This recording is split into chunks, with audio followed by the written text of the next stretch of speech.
I need a little advice on the matter as I don't know what to do anymore. I was 21 when my fiancé asked me to marry him. He was the absolute light of my life.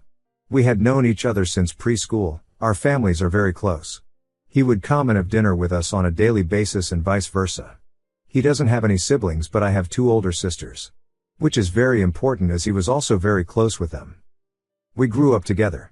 When we started dating, I don't think our parents stopped celebrating for weeks. He helped me deal with a lot of my anxiety, and even when I gained a little weight and my mother berated me saying he was going to leave me, he told her off and said he loved me for who I was, not for what I looked like, even though he claimed I was the most beautiful girl in the world to him. We were only engaged for 6 months before the incident. My middle oldest sister, let's call her Nikki, was a very cold person. She never showed any affection. She only ever opened up to my fiancé as she said she saw him as a brother, and he also helped her through a lot of her dark times, such as battling drug addictions and breaking the law. She and I never saw eye to eye. I loved her dearly because she was my sister but didn't like her as a person. Out of the blue she tells me she wants to take me clubbing as we had never been together before, and she felt bad that she was so distant to me. I agreed, and that night we went out.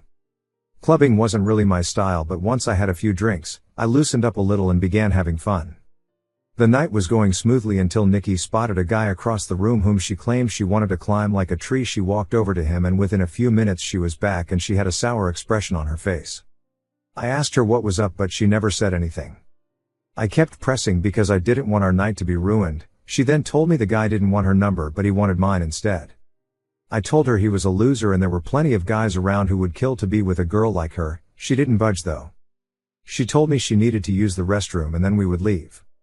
I waited for an hour. During this time I was sipping on a lot of different cocktails. I then started feeling really dizzy and lightheaded. I figured I'd just cab it home as I was certain Nikki had left.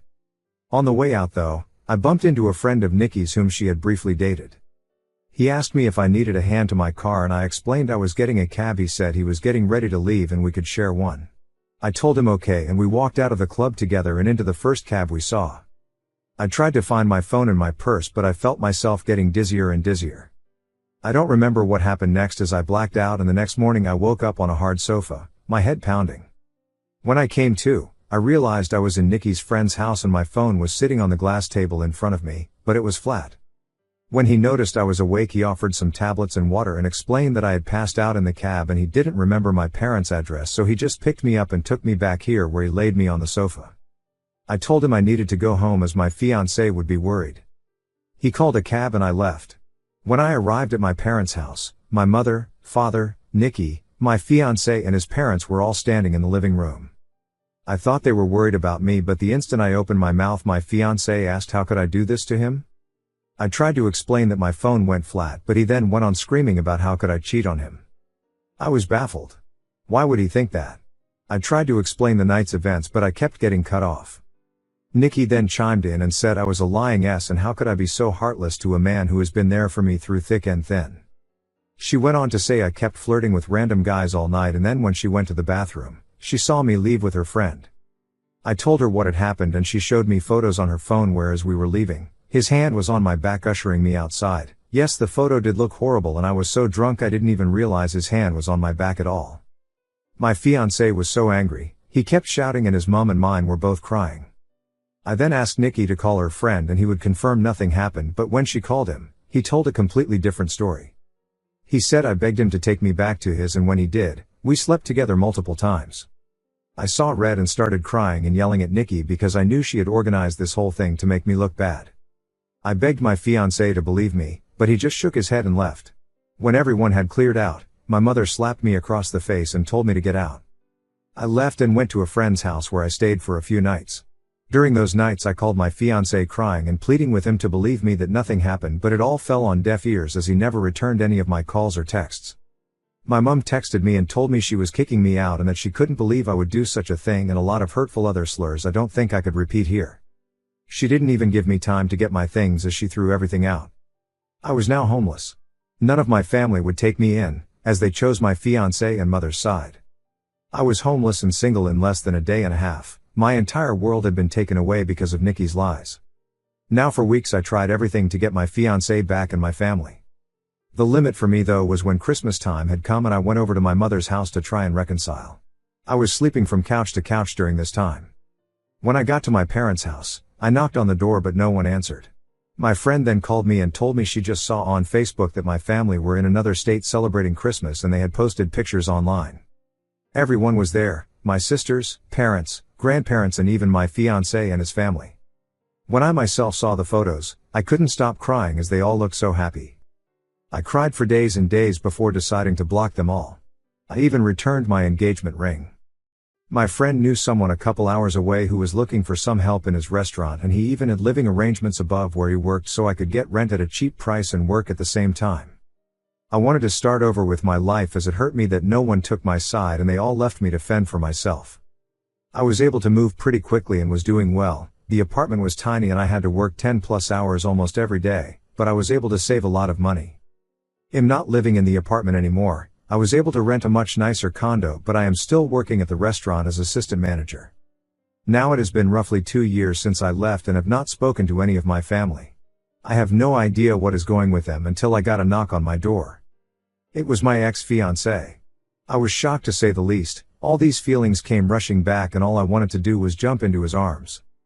But then I remembered the pain I had felt and tried to slam the door in his face but he stopped it and asked that I let him explain.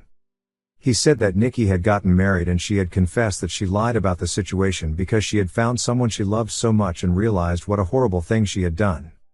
I asked him how he found me and he said my friend told him. My entire family had been trying to get in touch with me and want to see me. I told him I needed time to see if I even wanted to have them in my life. He left and I have been a mess since. I don't know what to do. I know I will never ever forgive Nikki. She could rot for all I cared but it's hard because my other family and fiancé didn't know she was lying, but I also felt like they abandoned me too quickly without letting me explain my side. I don't know if I should forgive them. Any advice would be much helpful. Thank you for taking the time to read. Update 1.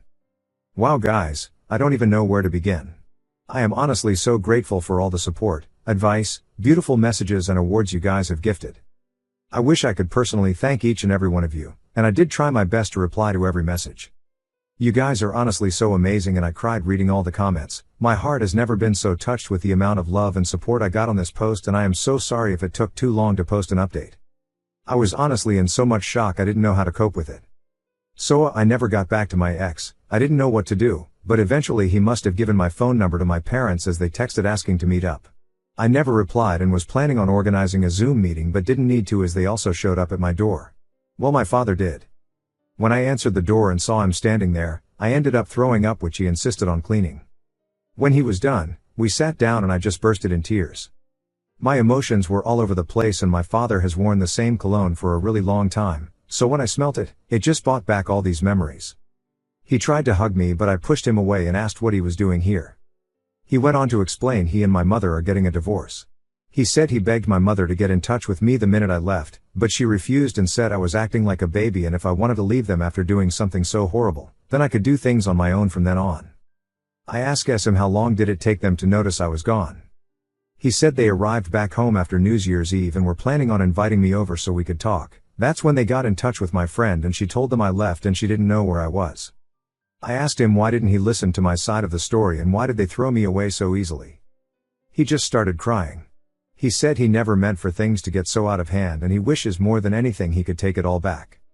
I said when they found out Nikki was taking drugs and had dropped out of HS, they didn't throw her away, instead we all went on a holiday so she could focus on things besides drugs and during that trip, she got hooked on alcohol and each time they defended her over and over.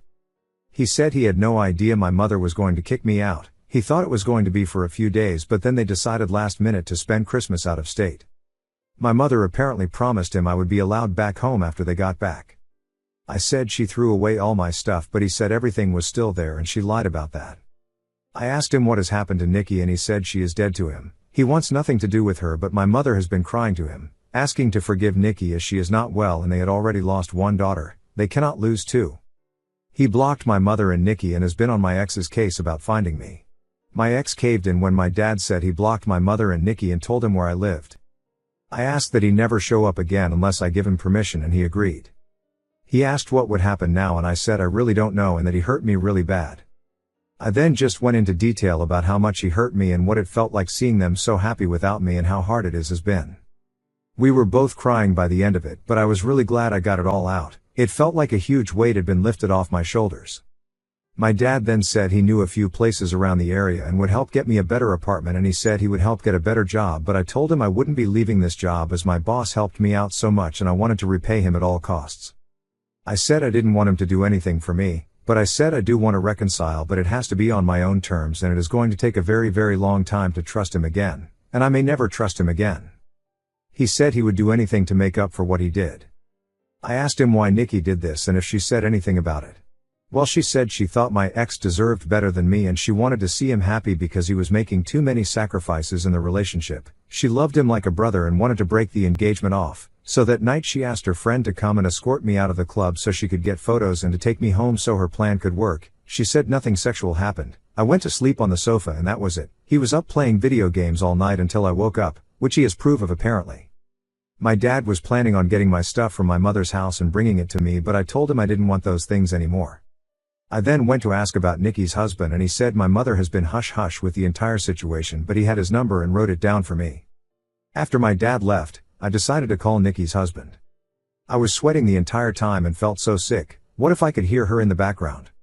Well, anyhow, when he picked up, I just spit everything out, which I deeply regret because I should have eased into it for him. He sounded really confused and I explained the entire situation again.